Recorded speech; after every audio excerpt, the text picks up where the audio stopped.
Olá, seja bem-vindo a marcoteles.com.br. Estamos aqui novamente no nosso curso de Teologia Sistemática, onde vamos estudar esses dois livros, Esboço de Teologia Sistemática de A.B. Langston e Teologia Sistemática de Robert L. Raymond, né? Nós vamos estudar, a princípio, baseado nesses livros, e o que for necessário a gente vai complementando com comentários, tá bom? Uma coisa interessante é que essa semana eu tive uma certa dificuldade em postar vídeos, então peço desculpas, né, para aqueles que não estavam esperando vídeos novos para esse curso, e vamos tocar a bola para frente, né? Que Deus nos abençoe. Então, partindo para o nosso curso de Teologia Sistemática, esse pedaço aqui, a preparação básica para o estudo sério, nós já vimos no início, a introdução também. Nós já estamos no capítulo 1 do livro de Raymond, né? Sobre a divina revelação. Já vimos o que é revelação, o que Deus revelou, e estamos no processo de revelação. Hoje vamos falar sobre o processo da revelação. Ou seja, a revelação não aconteceu assim, de estalo, né? Temos algumas religiões, especialmente os mormons, eles tiveram uma revelação como se fosse do nada, né? O tal profeta deles lá pegou, inventou uma história, ou se ela teve uma visão, seja o que for, disse que viu um anjo que deu umas tábuas, que cavou, encontrou, e surgiu do nada aquela revelação, né, dele. Uma falsa revelação, uma pseudo-revelação. Maomé também fez do nada, né? Ele juntou uma história daqui, outra dali, e criou uma pseudo-revelação. Agora, a revelação de Deus verdadeira, ela se deu em processo. Ela se deu num processo de 1500 anos. Ela não aconteceu em uma vida, em poucas décadas. Ela aconteceu em 1500 anos, isso incluindo o Antigo Testamento e o Novo Testamento. E é isso que nós vamos ver hoje. Sendo que o Antigo Testamento ele foi mais ou menos uns 1.200 anos para ser revelado o Antigo Testamento, ou menos, tá?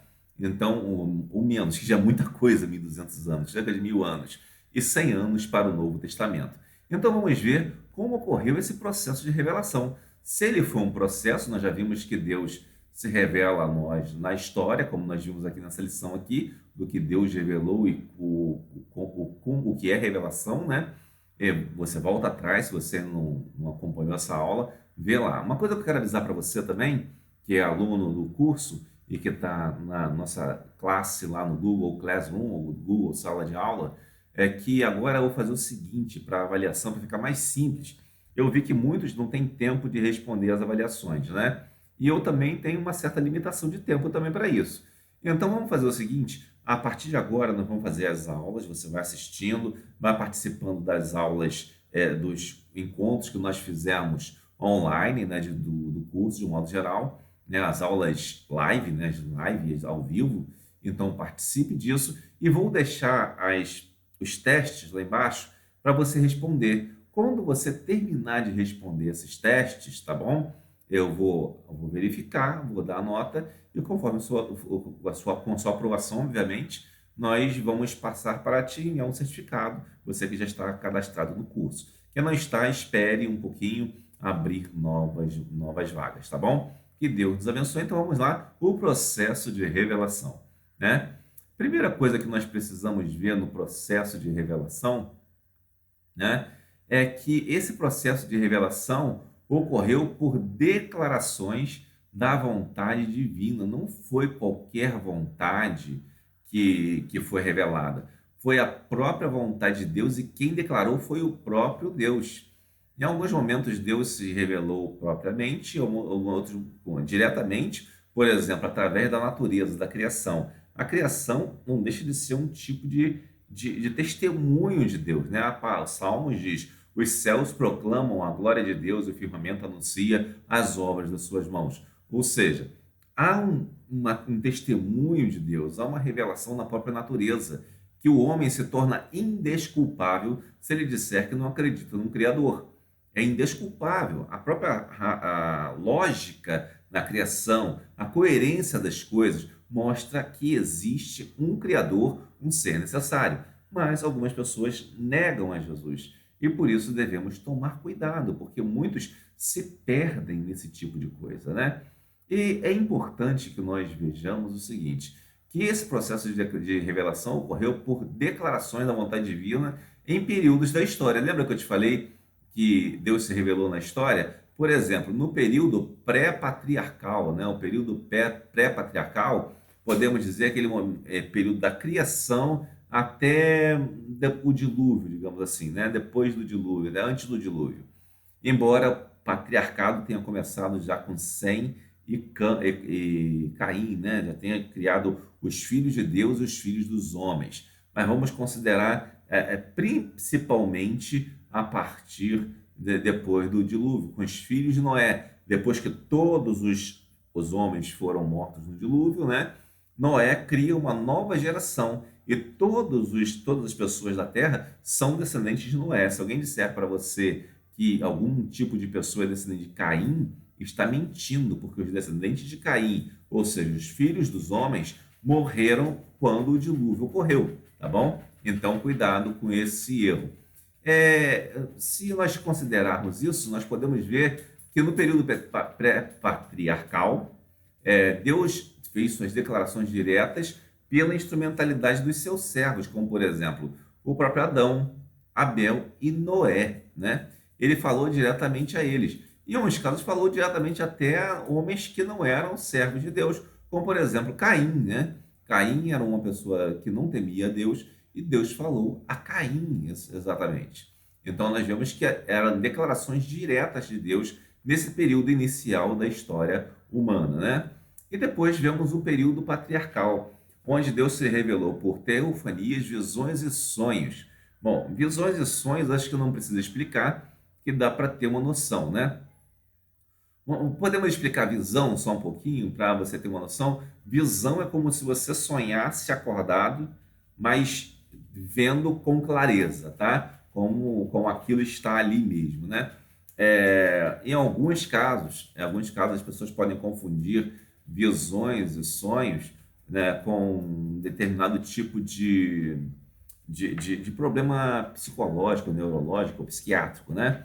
Poderiam confundir com a alucinação, mas é diferente da alucinação, porque na visão o homem não perde a razão. O profeta não perdia a sua razão e conseguia saber o que era verdade e o que era mentira. Ele conseguia manter uma lucidez maior do que aqueles que estavam à volta deles. Essa é a grande diferença da visão para a alucinação. Quando uma pessoa tem uma alucinação, ela não tem clareza sobre o que ela está vendo. Ela pode até parecer verdadeiro para ela, mas aquilo não produz clareza, produz cada vez mais incerteza. Incerteza tanto para ela quanto para os outros. Ao passo que uma visão dada por Deus, ela dá uma clareza, uma certeza tal que a pessoa não se perde naquele sonho e ela consegue, naquela visão especialmente, e ela consegue ver coisas fundamentais que as pessoas não veem e que é necessário para a mudança daquela sociedade. Os sonhos, como sabemos, é quando estamos dormindo, e isso acontecia também nesse período. Teofanias são aquelas manifestações de Deus em que acontece alguma coisa e você vê que naquele lugar Deus está presente. Por exemplo, nós temos a teofania da sarça ardente, né? A sarça pegava fogo, mas não se queimava, né? Ardia, mas não se consumia, como diz no texto bíblico. E essa sarça ardente, ela é uma teofania, ela é uma aparição, uma manifestação, melhor dizendo, de Deus, que o homem podia ver. Outra manifestação de Deus é Moisés, né, uma teofania, Moisés no Monte Sinai. E lá no alto do monte, o povo via trovões e coisas, nuvens e coisas desse tipo, né? E ali eles viam o poder de Deus lá naquele monte. Então Deus se mostrava ali também. Outra que podemos considerar também uma teofania, quando Moisés desceu com as tábuas da lei, as pessoas não podiam olhar para o seu rosto, porque o rosto de Moisés resplandecia da glória de Deus. Ou seja, nós vemos que Deus se manifestava de diferentes maneiras. E dentro dessas manifestações de Deus, nós vemos que Deus se manifestou especialmente nesse período patriarcal, nessa revelação progressiva. Algumas pessoas que ouviram diretamente a voz de Deus foram Abraão, por exemplo. Abraão, quando Deus falou, vai ser tu uma bênção, de ti farei uma grande nação, né? E Gênesis 12, especialmente, né? Você será uma bênção, serão abençoadas todas, em ti serão abençoadas todas as famílias da terra. Você vai encontrar isso na Gênesis 12. Isaac também, que foi abençoado por Deus, né, como filho de Abraão. Jacó, especialmente, aqui nós podemos lembrar da visão da escala de Jacó. Temos outro caso em que Jacó luta com o anjo do Senhor, né? Então, são coisas bem interessantes aqui, como Deus se revela de formas diferentes. Temos ainda José, o governador do Egito, né? Que teve vários sonhos. Um dos sonhos dele foi quando ele viu as 11 estrelas e o sol e a lua, ou seja, seu pai, sua mãe e os seus irmãos se curvando a ele. E também viu alguns feixes de trigo que representavam a produção de alimentos da sua família, também se curvando ao feixe de trigo dele, José. Então, José teve visões e sonhos também, né? Então, nós podemos ver aqui que Deus, ele se manifestou no período patriarcal de forma importante também. E no período mosaico, o que caracteriza o período mosaico é que Deus se manifestava especialmente pela instrumentalidade de Moisés. Moisés era um homem temente a Deus. A palavra de Deus diz que Moisés era o homem mais manso que existia sobre a terra. E mesmo assim ele foi meio pirracento quando Deus mandou simplesmente tocar na pedra, ele deu uma pancada, né? E por isso ele não entrou na terra prometida, né? Mas era o homem mais manso que tinha na terra, o homem mais obediente, mais temente a Deus. E mesmo esse homem mais obediente que tinha na terra matou um outro homem que batia em vamos dizer assim, compatriota seu, digamos assim, um termo não é bem correto, mas alguém do seu povo, né? Então nós vemos que esse homem mais manso é o que foi usado, e mesmo assim não era tão manso quanto imaginamos hoje, né? Podemos ver também que Deus se manifestou em teofanias, como nós falamos, a sarça ardente, lá no caso de Moisés, né? Em milagres, por exemplo, quando o povo reclamava que não tinha comida, Deus mandou codornizes para alimentá-los com carne e o maná para substituir o pão. E temos também juízos divinos, como por exemplo o pecado de Coré, que levou fogo estranho ao altar do Senhor, e Deus castigou aquele povo ali, e inclusive abriu a terra, né, fazendo um terremoto, abriu a terra e consumiu boa parte do povo desobediente. Nós vemos ainda os sonhos de José, com as 11 estrelas e os 11 fardos, né? Podemos ver aqui. E temos ainda também, isso já comentei lá em cima, né? Aqui, esse caso aqui, dos sonhos especialmente, né? De José, que está fora do lugar, né? Mas temos alguns sonhos que podemos citar através da instrumentalidade de Moisés. Não está fora do lugar, não, está correto. Porque aqui Moisés é que narra esse sonho de José, tá? Então está correto aqui, não está errado essa colocação, não. E também vemos que a instrumentalidade de Moisés para essa revelação se manifestou no próprio Pentateuco, né? O Pentateuco era o quê? Era a Torá, os 5 primeiros livros da Bíblia, né? Gênesis, Êxodo, Levítico, Números e Deuteronômio. Então, Moisés, né, tinha essa manifestação na própria lei, já mostrando que essa lei aqui é a palavra de Deus. Isso estava claro ali. E tinha ainda o Urim e o Tumim, que era um tipo de jogo, digamos assim, onde que o sacerdote jogava, tipo um dado ou coisa parecida, que o sacerdote jogava e dizia se era a vontade de Deus uma decisão ou não, se era a vontade de Deus fazer ou não fazer.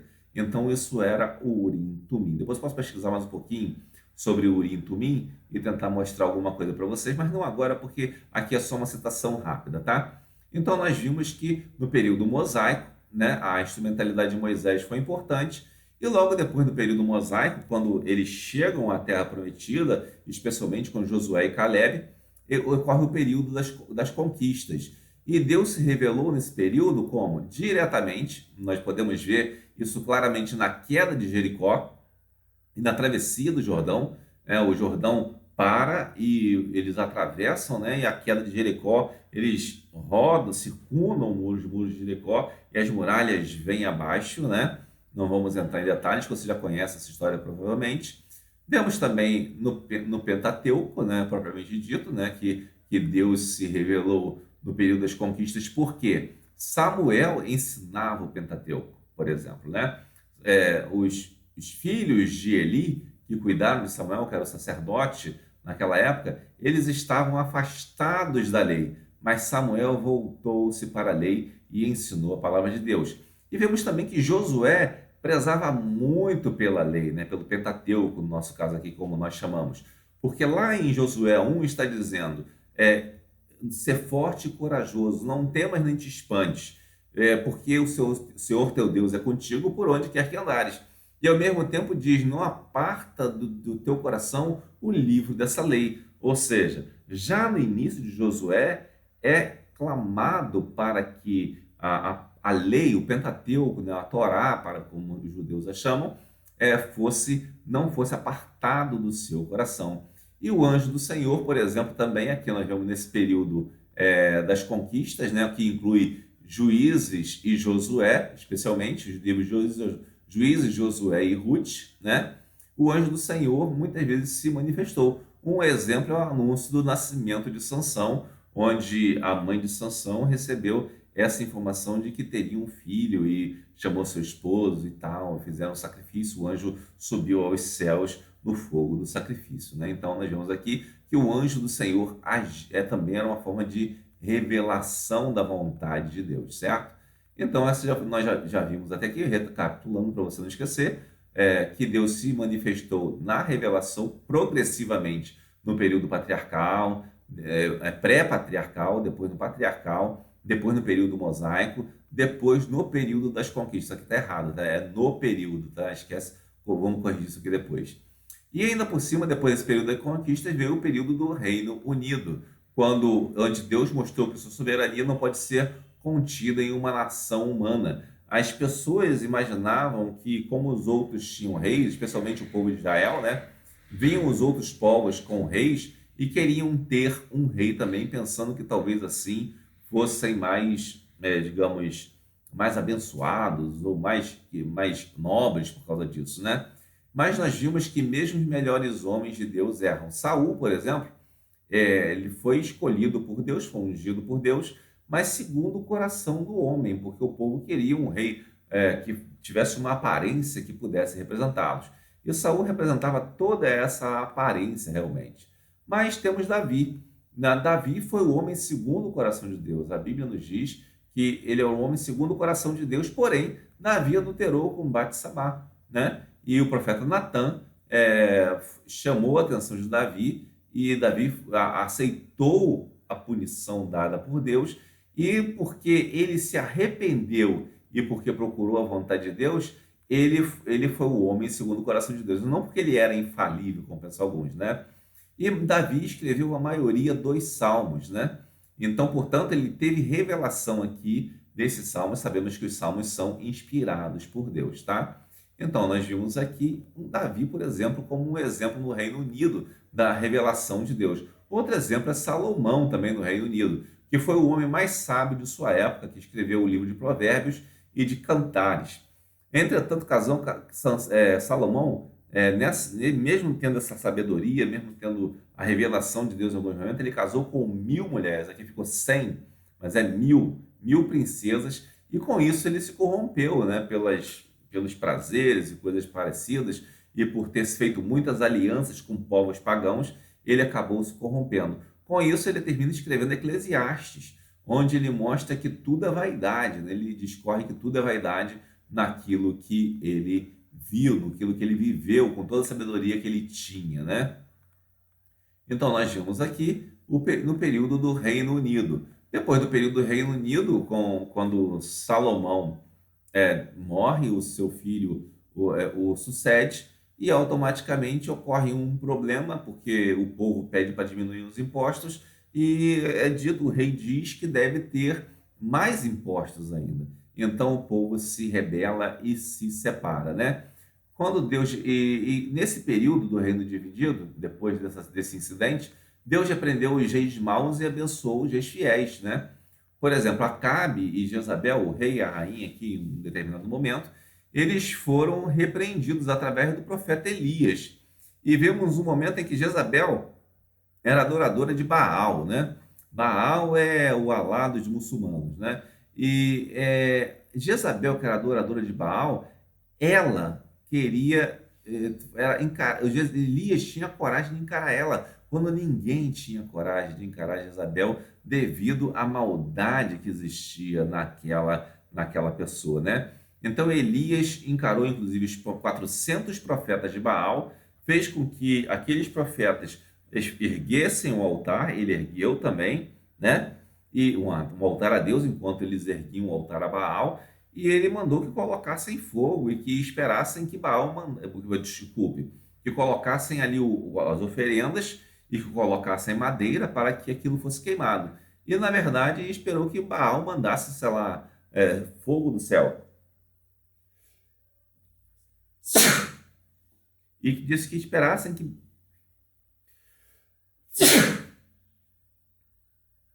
Elias sugeriu aos profetas de Baal que esperassem que Deus mandasse fogo dos céus, o Deus deles, Baal. Só que Baal não mandou. Mas Elias também fez um altar para Deus e colocou um sacrifício ali. E mandou que molhassem aquele sacrifício, enchessem de água, encharcassem de água. E orou a Deus, Deus mandou fogo dos céus, consumiu o holocausto, lambeu a água, né? A água evaporou naquele momento e nós vemos ali que o poder de Deus atuou ali através, né, do profeta de Deus, né?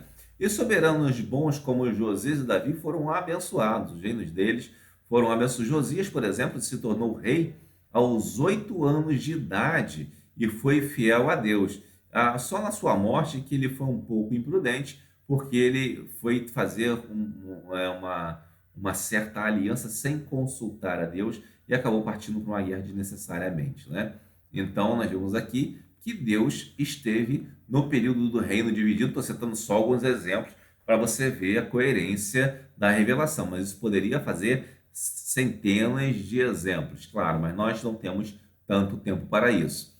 Além disso, no reino dividido, no período dos profetas, ele meio que se mistura aqui com o reino dividido e o período do exílio, tá? É um período meio transitório. Deus ratificou, ou seja, confirmou a importância da lei do Senhor e dos profetas escritores. Eu errei de novo aqui. Escritores, tá?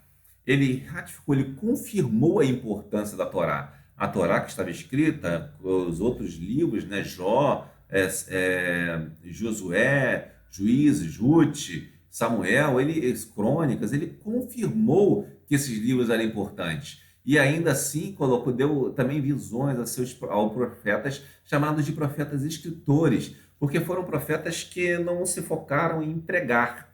Como, por exemplo, Elias e Eliseu pregaram, mas não escreveram muito. Tem pouca coisa escrita de Elias, parece que um salmo. Ao passo que Isaías, Jeremias, Zacarias e Daniel, suas profecias estão escritas, né? Além de outros, tem mais de 12 profetas pelo menos aqui. Então nós vemos que no período dos profetas, Deus também se manifestou. E além disso, Deus manifestou o progresso da sua revelação. Veja bem, nós estamos vendo aqui o progresso, o processo de revelação ou o progresso dessa revelação, né? E se continuarmos ainda, nós podemos encontrar também no período do exílio, tá? Deus operou o progresso dessa revelação através de livramentos e amadurecimentos da fé do povo de Israel. Ou seja, Deus colocou o povo de Israel numa situação delicada para que o povo de Israel amadurecesse, que era espiritualmente, porque era um povo muito rebelde, de dura cerviz perante o Senhor, né? E nós vemos um desses casos em que Deus coloca esse povo perante os ímpios e o diabo tenta destruir o povo de Israel. E nós vemos, por exemplo, no livro de Esther, quando Amã faz com que o rei coloque um edito, né? Uma ordem para que todos os judeus sejam exterminados. e logo depois Esther consegue fazer um outro documento, né, real, uma outra ordem real, dizendo que os judeus podiam se armar para se defender. Então aí há um livramento dos judeus, né? Nesse momento, daqui é celebrada a festa do Purim, se não me engano. Os judeus começam festejam a festa do Purim, lembrando desse livramento aqui. Outra coisa importante nesse período é a reconstrução dos muros, ou seja, Jerusalém tinha sido destruída, o templo tinha sido destruído, e Deus mandou que fossem reconstruídos os muros através de Neemias, né? Neemias trabalhava para o rei, assim como Esdras, que também reconstruiu o templo nesse período. Então foram livramentos que deram amadurecimento ao povo de Israel. Ó, desculpa, tá cheio de erro aqui, mas é que eu estava escrevendo, estava escuro aqui, eu não estou enxergando muito bem o teclado, desculpem. Outro erro aqui, amadurecimento, tá bom? Voltando. E nesse período do exílio também, essa revelação, esse processo de revelação ocorreu através dos profetas nesse período do exílio também, como por exemplo Daniel. Daniel é um profeta característico, bem claro, do período do exílio, né? Ele estava ali na Babilônia, né? E com seus amigos Mesaque, Sadraque e Abednego, e ele foi inclusive lançado na cova dos leões, assim como seus amigos passaram pela fornalha ardente, e ele escreveu vários textos, inclusive algumas profecias que são apocalípticas, né? Então, apocalípticas no sentido, no formato da poesia, da profecia também, e no seu sentido escatológico, ou seja, de mostrar o fim dos tempos. Temos, por exemplo, uma profecia de Daniel, onde trata de uma estátua que representa todos os grandes impérios da humanidade, e que desses grandes impérios viria uma pedra cortada sem mão e que destruiria todos esses impérios de uma vez por todas, que seria o nosso Jesus Cristo, a rocha dos séculos, né? Então, por enquanto é só. Eu poderia continuar aqui, mas não vou continuar porque vai ficar muito grande essa lição aqui. Então, vou parar aqui um pouquinho, depois eu volto com uma próxima lição. Espero que você tenha gostado dessa lição e esteja sempre pronto a estudar conosco, tá bom? Lembre-se que eu vou tentar lançar essa lição hoje ainda, para que você possa assistir. Para a próxima semana, né, dia mais ou menos 8 de setembro, estaremos fazendo uma live, né, uma aula ao vivo novamente. Faça suas perguntas, vá anotando as perguntas para a gente colocar na live, tá bom? Deus o abençoe rica e abundantemente.